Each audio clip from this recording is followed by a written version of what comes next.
When we feel our best, we can do amazing things. For Kettle Fire, the ultimate wellness routine often starts with a few sips of their delicious and nurturing bone broth. Now a staple for many individuals, Kettle Fire's products are available nationwide at stores like Sprouts and Whole Foods. Likely, you've seen them on your local shelves. But becoming a household name was no accident. Kettle Fire entered the wholesale market running on all four cylinders. To grow their physical retail presence, they ran innovative digital campaigns coupled with good old-fashioned marketing techniques like phone calling and stamp licking. Yes, stamps and phones are still a thing. Rather than crossing their fingers and just hoping for success in wholesale, they took an active approach by contacting local wellness practitioners in the communities they wanted to target with wholesale. It's a really good story. Today, the brand's marketing strategy is elaborate and sophisticated, selling online and stores throughout their own subscriptions. But this powerful approach was built from the ground up by allowing their customers to inform each step of the way. Jack Meredith was employee number 1 at Kettle Fire and is now the company's VP of marketing. He chatted with me about exactly how the brand went from 0 to 8 figures in revenue, despite the fact that the founding team actually had little to no retail or wholesale experience. This episode includes advice like how to let your digital experiments inform your physical retail decisions, perfecting your creative messaging, using customer feedback loops on multiple channels that aren't connected directly, and never, ever assuming that you've mastered your market. Get ready for some dang good wholesale, retail, marketing, customer psychology advice in this episode, because we're going to dive right into the middle of it. This is Resilient Retail. Well, hey, Jack, welcome to Resilient Retail. Let's get right into it today. Our first topic is going to be really centered around wholesale retail, as Kettle Fire has done some incredible work in this arena. Before we really get into it, I think this is something we all know what it is, but maybe don't really know what it all entails. Can you explain what actually wholesale retail means and what it is? Yeah, I'll do my best. So with wholesale retail, basically what you're doing is you're working with a retail partner, usually physical distribution, to where you sell your products to them and then they sell to their consumers. That's like the most basic explanation I can give. Yep. I think that's perfect. Just to make sure it's out of the way, we got it. We know what we're talking about. Now, Kettle Fire has a very elaborate kind of wholesale strategy. You guys are in multiple stores, multiple locations, also online. You have a subscription online. You've really harnessed this omni-channel holistic commerce that we are saying is kind of the biggest, most important thing to be doing in 2021 and beyond. Can you kind of walk us through some of that wholesale strategy that you guys are working on? Yeah. So I guess to start, when we were founded, the founding team, we didn't really have any wholesale experience or retail experience. We were mostly digital focused online marketers. So at the beginning, we actually had no retail presence at all because we didn't really know anyone in the industry. We didn't know how to tackle it. So we initially grew the brand through e-commerce, through our direct-to-consumer business. And once we started gaining more customers and really creating this brand footprint, we felt like about 1.5 years into it, we were ready to jump into retail and wholesale.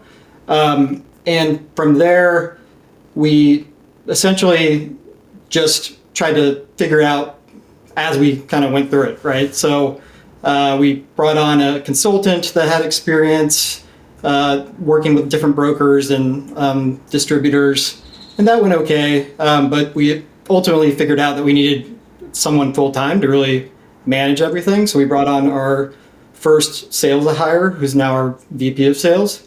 And that was a huge decision for us. It was a good decision because it allowed us to scale much faster. Whereas if we tried to do it by ourselves, it would have been just a complete mess. Yeah. And how many stores, do you know off the top of your head, how many stores are you guys in now? Oh, man. I should know this. Thousands, though. So we're we're in Whole Foods, Publix, Sprouts, a bunch of like national chains, and we're also in some smaller box stores as well. So a lot. Yeah. That's my answer. A lot, yes. And I know that there are a lot of creators, online brands, and retailers with their own private labels listening to this show. And I've heard from a lot of them that, wholesale seems like it might be an opportunity coming up at some point, but they're not quite sure. Can you kind of talk to that concern? Like, why is wholesale retail a good move? When is it a good move? How do you know if it is a good move? And really then what are the real advantages and disadvantages of going through this sales channel? Yeah. So I think what it comes down to is that you have distribution and scale through wholesalers and retail partners. Like in our category, we make bone broth and soups. And while we would love to continue to scale up our direct-to-consumer business, and we're doing so, we know that we're going to be missing out a big piece of the pie if we don't start getting into retail stores. But at the same time, you don't want to go into too prematurely, because let's say Whole Foods wants to take you in and test you in a couple of their regions. If you do that, but you don't really have your shit together, it can really get sideways, just because if you don't test well in these big box stores, then that's kind of like your one shot. And you'll get discontinued, and it'll be much harder and challenging to carve that path into retail. So I think you have to be ready for it. And I think the way we approached it made a lot of sense. And if I had to do it all over again, I think we'd take the same route, to where we built up our business online. We had a loyal customer base. We had all of our supply chain and operation stuff figured out, to where we just felt like we were ready. And also, I felt like once we started having those conversations, we had a lot of leverage going into them, because retailers already knew about the brand. They knew what we were doing. Yeah. Whereas if you're like just a brand new brand diving into this, you don't really have much leverage, because you're trying to just do everything you can to get sold in these stores. And so I think creating that hype and that demand can be a smart strategic move for sure. Yeah, I think you're going to hear this throughout the whole season, too. It's this thread that I'm already kind of pulling on, and I've only done 2 interviews so far. And it is this idea of, there's so many opportunities in what we're calling omni-channel. Like, you can sell from a Shopify store, and you can sell wholesale. You could own your own store and sell there. You can sell on Instagram and TikTok and Facebook. Like, it just becomes this place that's like almost overwhelming.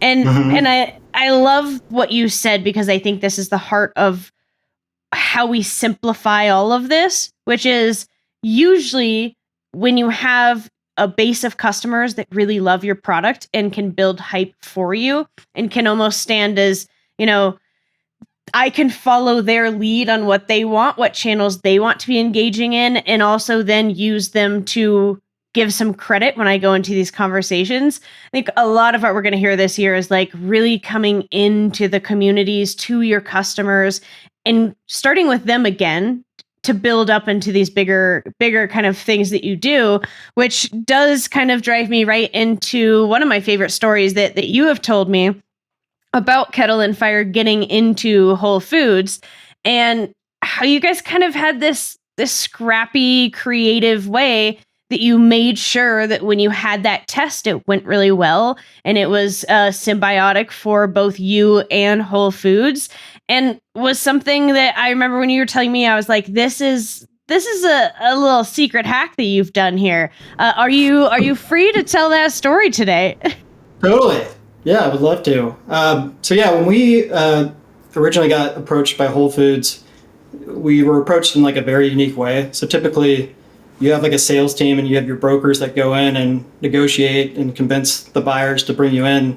Whereas for us, like really randomly, one of their buyers saw us on Instagram, and that's what kicked off the conversation, which was nice, because it showed that they were already interested. And I think basically also you just showed the importance of being on multiple channels and making sure that your brand is spread across these places, because discovery can happen in so many different ways for so many different opportunities that you don't know could be there.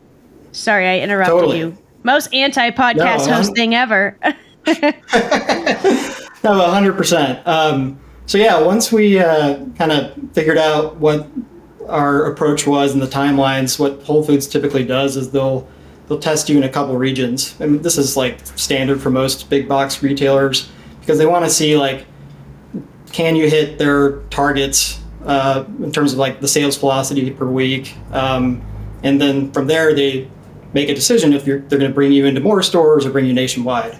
So that was like a very important inflection point for us because we needed to prove to Whole Foods that we belonged on the aisle next to all the other brands there.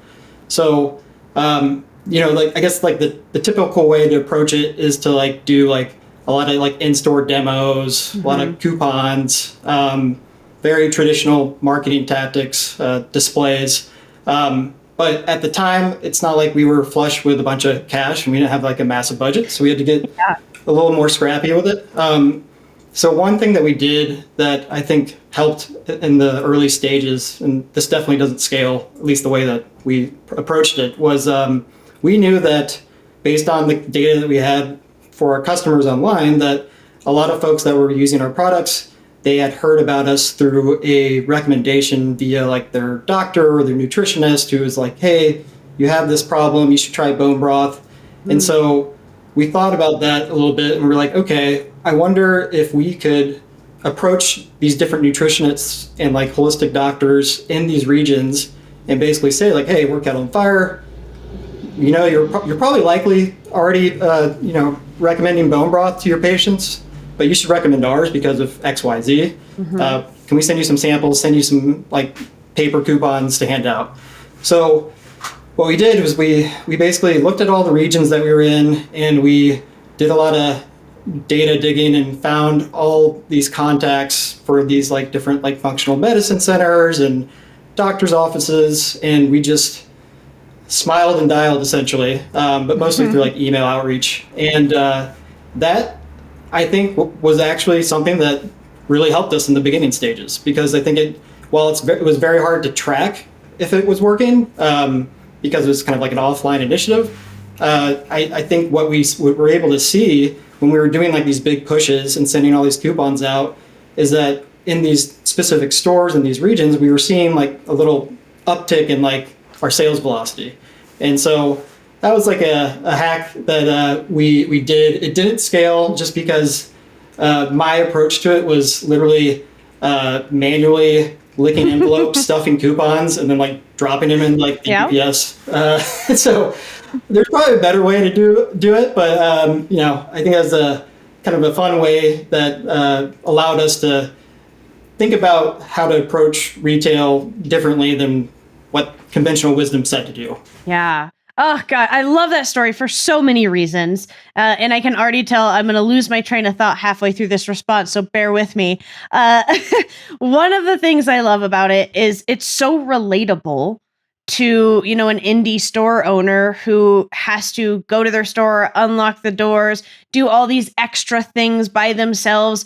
And then to go above and beyond past that is really like you're asking them to do a second job.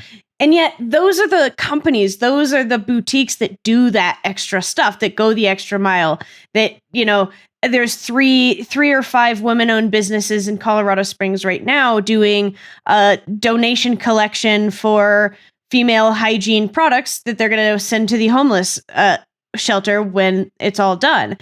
And it's like, they didn't have to do that. They have enough to do, but it's that extra step to just make sure things go well, make sure we're doing well. And that I feel is so parallel in this story of you could have just kind of like crossed your fingers and hoped that the community around these stores saw the products, converted on the products. Instead, you went, okay, let's find a way to actually tap into this community and get them to walk into Whole Foods purposely to go get my product because they have a coupon on hand. Totally changes the entire situation. And it's just that I think that's just like, that's resilience, right? It's that whatever parameters you're playing in, leveling up just a little bit, giving you a leg up in this game is, I think, really cool. And you mentioned something that I want to get into next, which is offline, online omni-channel stuff, it's really, really difficult to advertise in retail, especially in wholesale retail. And it's really difficult to have attribution across all these different channels. I know that you guys are super data driven, but traditional marketing things like InCaps, displays, and samplings can be nearly hard to track at all. How have you solved this problem? Have you guys done any creative advertising through your wholesale platforms? Yeah. So I think like about 2 years ago, we were kind of looking at what our strategy was going to be from a marketing standpoint, and like we were doing all the traditional stuff, like you said, displays, end caps, and we still do that today. But what we were wanting to figure out was like, how can we leverage our like online and digital expertise and all our performance marketing chops, and kind of augment it to accomplishing the same thing in retail. And so we kind of went on like a big research dive into like just figuring out like what the options were, and we kind of came out of that with some interesting channels that we could potentially test in. So at that time, like Instacart was just starting to roll out like their beta version of like their advertising platform. Yeah. And I think we were like one of like the first brands to do that. And what we found was like working with like these different apps and like online like websites that were attracting folks to order, or like it was like a meal delivery, grocery delivery, all that. There was a lot of similarities to what we were doing from a performance marketing standpoint on DTC, like running Facebook ads, paid search. And so that was like a big win for us because, like I said, it was easy for us to just take all of our knowledge and expertise and apply it to these channels. And also we had a lot of first movers advantage because, like I said, Instacart was still like a beta program. We got on like Kroger and a couple other ones as well. And it made things a lot easier, right? Because we could not only jump right in and start, paying for ads and running campaigns, but we also had that attribution piece, which we hadn't had in the past, which I think was critical, right? Because with retail, when you're doing all these like marketing activations and your efforts, it's much harder to like really drill down into what's working and what's not, because it's offline. But these apps and these levers that we were pulling allowed us to really connect the dots, and make the decisions based on, the performance that we were seeing in real time. So I think that was incredibly helpful to getting us to where we are. Yeah, I find it so interesting. And creative, and it's just this is why I love Kettle and Fire so much, is you guys show this consistent ability to just react and adapt to the times and find ways to do things differently. Like, okay, Instacart became much bigger in the last year and people started actually using it. And so it's like, oh, hey, we see this opportunity. Like, we have a place among this new shopping behavior that we can still fit our brand in. I think that's like the definition of resiliency right there, is just being able to consistently keep changing and iterating on things like that. And it's funny because I have this note down from our first conversation that we had. Literally just in quotes, I wrote virtual shopping aisles, and I've been spending all morning trying to figure out like what we were talking about, what, like where we were going with this topic. And I think I just realized it, where it's like, if you're trying to imagine what does advertising look like on, say, like an Instacart or a coupon app, it is a lot like you are walking through the aisles of a grocery store, but then imagine, like we have on the internet, you have a pop-up that says like, oh, hey, you're out of milk. You should probably go get it. It's right over here. Or, hey, I noticed bone broth is bone. Oh my gosh, bone broth. Oh, that's gonna be the first best one of the season. Bro broth, where it pops up digitally next to you, and then you can buy it or you can add it to your cart. It's like this. You start to get this understanding of how the two digital and physical worlds are melding. Whereas, like, maybe one day we're actually walking down a store and we see like a digital pop-up come out, and that might happen. But right now, this is kind of that in between. I just think it was such a creative way to get around the problem of not really having tracking, not knowing how those displays are doing, and actually driving purchases just, versus hoping for a passive interaction with somebody in the store. Totally. Yeah. It's like, to your point, it's kind of like a virtual end cap or display, right? But you get to see exactly how many purchases are driving from it. And like, I mean, we can see like if it like a display or an end cap program is working at like a high level. Like when we do those, you can see that spike in sales per week. But I think the nice thing about these platforms is that we can just, lever up and down and turn our knobs in real time based on what we're seeing. And whereas with some of these offline initiatives, you kind of have to pay everything up front, and then it's just a longer time horizon. And so it doesn't allow us to move as quickly and adapt. Yeah, I mean, that makes so much sense of like, you put up an end cap in, I've seen one of your end caps in Sprouts, and there's so much that goes into it. The design, the packaging, how you want the products to sit, where in the store can you get that end cap? Where's the best placement? But once it's there. And like, there's not much iteration within its existence. Maybe you could get another end cap next month and you change the design, you change the presentation, but that is a very long time to be waiting for information. And so being able to almost have that still going on, but also testing at a much quicker pace over an Instacart, being able to say, all right, today, maybe our end cap looks blue and it says this, but tomorrow I could have it say this and be orange. And you're getting way more feedback quicker, which then, like, now my brain is just, it's coming full circle to me. Like, now all that information that you're getting from the Instacart can then go and impact what you guys do with your next physical end cap, because it's, you're learning from the two different iterations.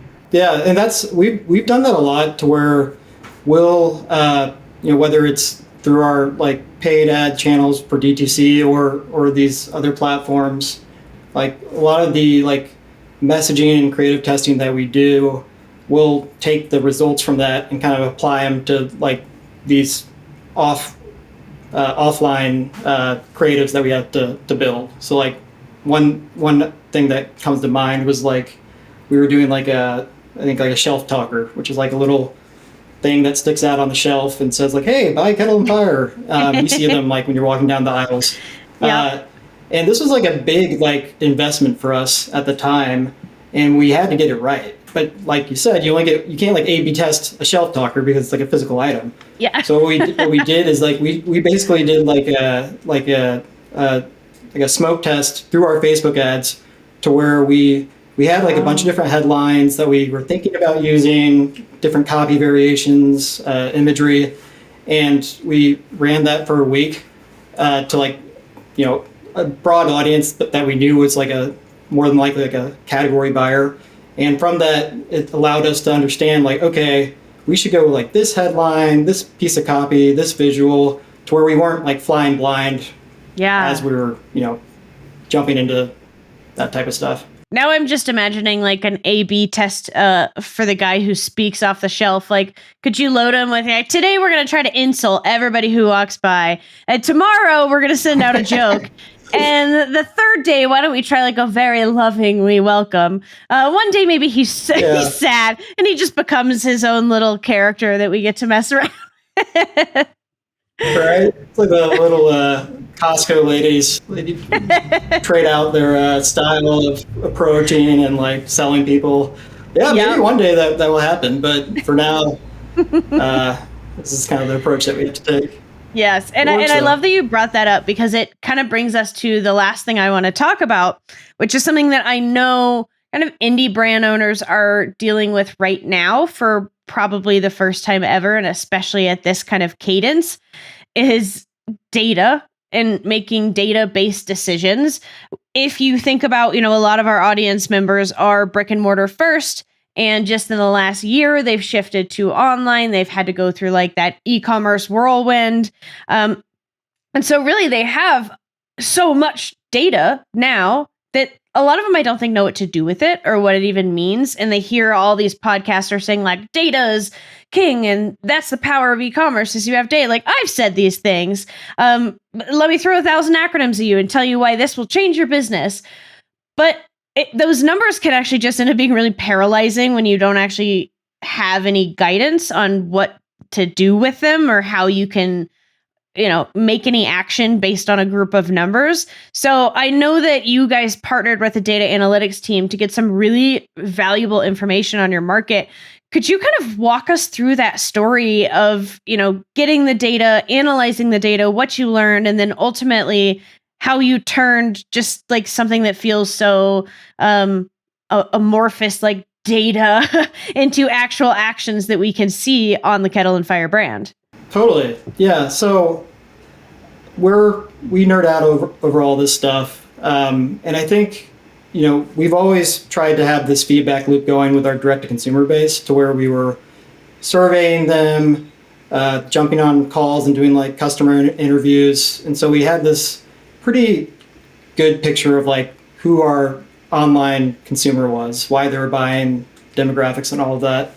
But where we saw a gap was that we didn't really know what the category buyer was and what drove them to purchase and really drove them to decide what brand to buy on the shelf, because we only had our Shopify customer base. Yeah. So we needed that insight. So what we did was we partnered with a group that ran like a attitude and usage study for us what that means is basically they have all these data panels to where they'll survey buyers in your category, and they'll collect all the feedback, set up all the questions and everything, and then they'll kind of send you a deck and go over it with you. And what that deck shows is what's going on within your category, not only from like a competitive standpoint, but also what's driving these customers to purchase. What are like the benefits or the call outs that we should consider on like our packaging, right?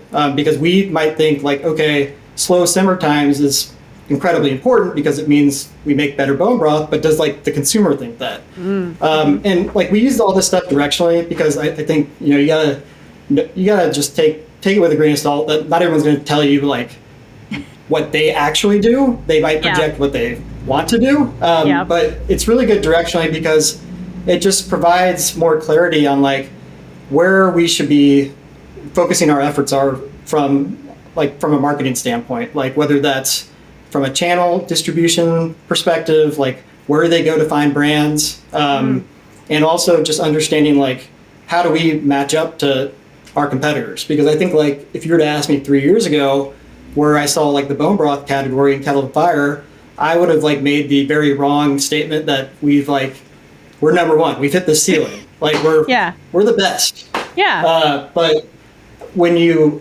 have these data panels and you're able to access this type of information, for us, it really allowed us to see like, okay, we think we're hot shit, but there's still all this white space opportunity out there that we wouldn't have been aware of if we really didn't sink our teeth into it. And so I think that it's just helpful for just really setting the strategy and figuring out where you're going to go directionally from a marketing standpoint. Yeah. Do you remember any specific kind of learnings or things that came out of that surprised you or verified something that then you went and changed in the marketing and the branding? Was there any piece of that was like, oh, okay, we've been saying, these words, but our customers actually want us to say these words. Let's make sure it's changed on the packaging. Was there anything that came out of it that was very kind of tactical? Oh, totally. So like I mentioned, like the benefits and the call outs, that's always incredibly helpful because like if you think like the front of our packaging, it's like a 16 ounce box. We don't have much real estate. So like you only can choose like a couple things there before it gets way too crowded. So I think that really helped influence our decision making, and we've used that data to tweak our packaging and what call outs we made. But also the other cool thing that we did last year was within one of these studies, we also did a product concept test for our cooking broths that we launched. And what this setup did is it allowed us to ask these category buyers, like, is this something that you'd be interested in? What are your expectations from a pricing standpoint? What does this product need to have to make you consider it on the shelf? And that was incredibly helpful because it kind of confirmed our assumptions at the time that this was a big growth category for us to go into. And it allowed us to really kind of dial in everything from an ingredient standpoint, taste, flavor, what folks were expecting, and even just as importantly, what needs to be the positioning and the messaging for this product. Because at the time we were, again, using like our assumptions, but we wanted to mirror what the consumers were looking for. So that was like incredibly helpful as well. Yeah, I love it because what I'm hoping the listeners are really getting out of this is no matter what scale business you are, whether you are Kettle and Fire with products in thousands of stores and online and a robust, loyal fan community of subscribers, or you are someone who is owning a small boutique in Memphis, Tennessee, the strategies right now that we're seeing, and you're going to hear me talk a lot about this idea of retail rebuilding right now and resilience happening in action.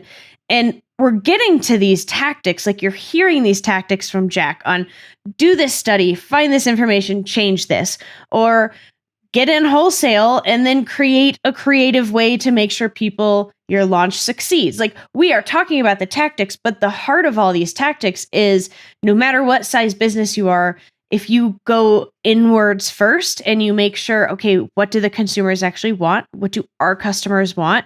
You can even ask your customers, should we go into wholesale? Should we do this? Should I be selling it online? If you start from that data point of your own customers, it makes all these tactics a lot easier because you're not kind of just like shooting in the dark. Like you said, Jack, it's a little more informed, and it should kind of calm some of that anxiety. Oh, completely. Yeah, like I think it's easy to fall into the trap of thinking that you know everything about your industry and the space that you're in. Like I think we all want to be like the Steve Jobs of consumer goods and be able to predict everything. And like I do think there's something to that. Like you want to be on the cutting edge of like innovation and understanding truly what's going to be happening a year or 2 years from now.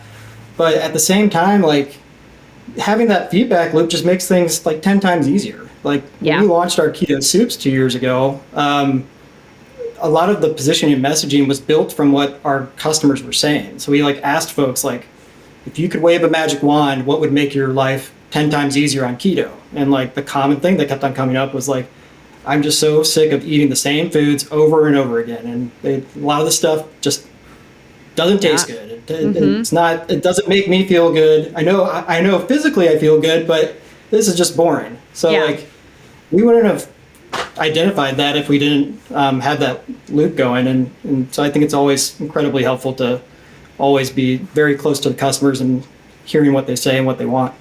Yeah. And that is the heart of really great retail at any stage, whether you are a single store owner or you are a $1 billion brand in Target and everything. It's the same thing I'm hearing from every single guest I talk to, is it always comes down to if you make the decisions from the point of your customer and you keep them in the loop and you keep that feedback coming, a lot of the unknown becomes a little less scary because at least you're building for the people that are already buying your product. And so you're at least headed in the right way.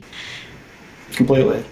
So we've got 2 questions left for you, Jack. One is, and I am excited, I feel like you're going to have some crazy ideas for me here. What is your just craziest prediction for retail in 2021? Like, maybe it's not even just 2021, but the next couple of years, who's going to do something wild and what will that look like?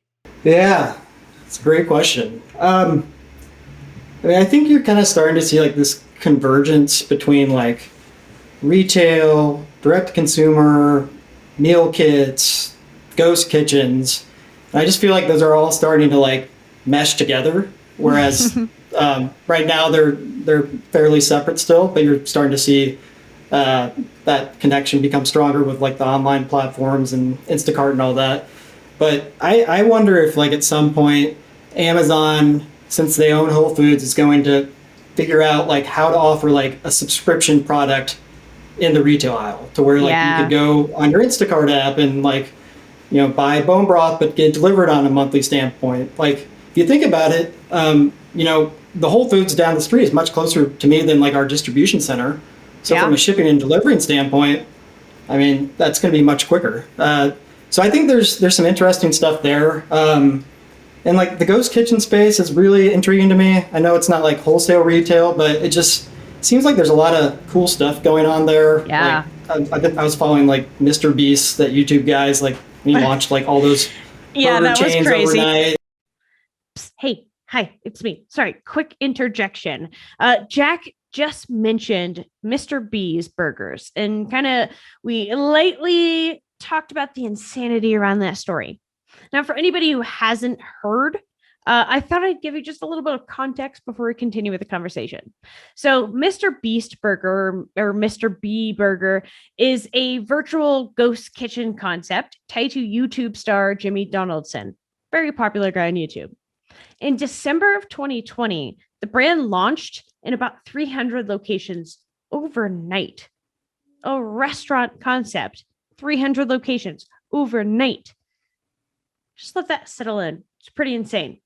Now, Mr. Beast did this by leveraging existing restaurants and delivery options to scale so quickly, especially when so many restaurants were closed. So he was able to use their kitchens and delivery options to virtually open over 300 locations. And his mass following and loyal audience allowed the brand to do it with a ton of bravado, going viral for weeks. It's over a year later. We're still talking about it. In a nutshell, it is a crazy retail story birthed from the pandemic. If you want to go read more into it, I will put it in the show notes. Okay, back to Jack. So it's like, is it going to only get easier to where like maybe Kettle Fire could have like a bunch of ghost kitchens, which could be not only great for awareness, but maybe also drive sales. So I think those are like my two things that I don't know if it's going to happen in 2021, but it seems like we're headed down that path.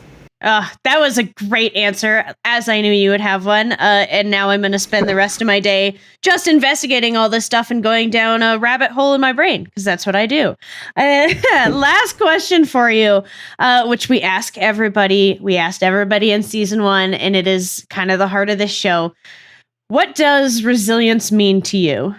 Yeah, I think it means to be a cockroach. Like, it's just really hard to kill you off and to have you close down the business and give up. Like, if I was to look back at our timeline at Kettle Fire, there's a lot of different points in the business to where we could have just given up, or it was just a challenge after challenge after challenge, and we didn't really have a good framework to figure out a solution at the time. But I think because we were cockroaches and we were resilient, we just continued to kind of push through that resistance and figure shit out. And so, that's how I would define it. Be a cockroach. I love that. Some people, it's really easy to start to get very like overly eloquent. Two mess ups in one episode. Jack, welcome to the full Kristen experience today. It's real. It's raw. It's real. It's raw. It's great. Oftentimes people get a little eloquent with that definition. And I love that, like, there is this grimy, dirty side of resilience of like, I just will not give up. You cannot kill this dream. You cannot make me stop. And I will likely, run out from under your bed in the middle of the night to scare you as well, which is what cockroaches did to me when I was growing up. Right? I think it's like easy to look at all these success stories on Shopify and like CPG and think like, man, these guys just really have their shit together. They're firing on all cylinders.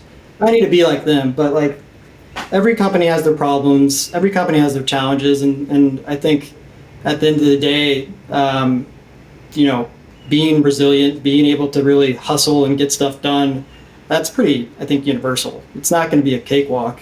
And so, I think it's an important trait to have, especially in the early stages. Awesome.